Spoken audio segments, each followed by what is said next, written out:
సిద్ధు కథ. సిద్ధు ఒక చిన్న పట్టణంలో నివసించే నిరుపేద కుటుంబానికి చెందినవాడు. అతని జీవితంలో ప్రతి అడుగులోనూ అడ్డంకులు, ఆర్థిక సమస్యలు వెంటాడేవి.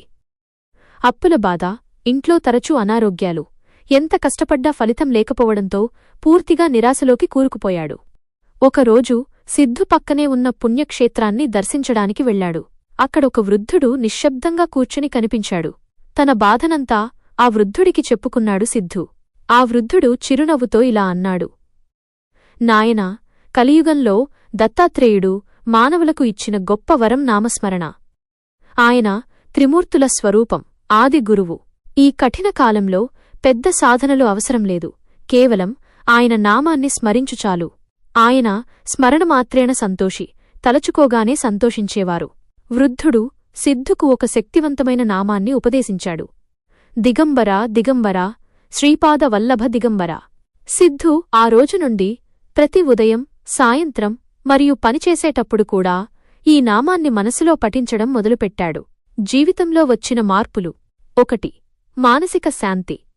నామస్మరణ మొదలుపెట్టిన వెంటనే సిద్ధు మనసులోని భయం, నిరాశ తొలగిపోయి స్థిరత్వం, ప్రశాంతత లభించింది. 2.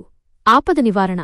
ఒకసారి పనిలో ప్రమాదం జరగబోతుండగా సిద్ధుకి అకస్మాత్తుగా ఏదో శక్తిరక్షణ కవచంలా అడ్డుపడిన అనుభూతి కలిగింది. తీవ్రమైన ఆపద నుండి తక్షణ ఉపశమనం పొందాడు. 3. ఐశ్వర్యం మరియు గురు అనుగ్రహం.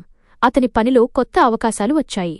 తక్కువ కాలంలోనే ఆర్థిక ఇబ్బందులు తొలగిపోయి కుటుంబంలో శ్రేయస్సు, సంతోషం నెలకొన్నాయి. అతని అజ్ఞానం పోయి దత్తాత్రేయుని రూపంలో జ్ఞానమార్గం లభించింది. 4. పితృదోష నివారణ. తన పూర్వీకులు సరిగా శ్రాద్ధక్రియలు చేయలేదనే బాధ ఉండేది. కాని ఈ నామస్మరణ వల్ల ఆ దోషాల భారం కూడా క్రమంగా తగ్గినట్లు అనుభూతి పొందాడు. సిద్ధుకి అర్థమైంది, దత్తాత్రేయుని నామస్మరణ అనేది కేవలం మంత్రం కాదు. ఇది కలియుగంలో భౌతిక మరియు ఆధ్యాత్మిక సమస్యల నుండి రక్షణ కల్పించే దివ్యౌషధం.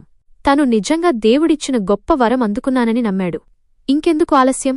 త్వరగా మన ఫ్యామిలీలో జాయిన్ అవ్వండి. ఉచితంగానే మరిన్ని కొత్త విషయాలు నేర్చుకోండి.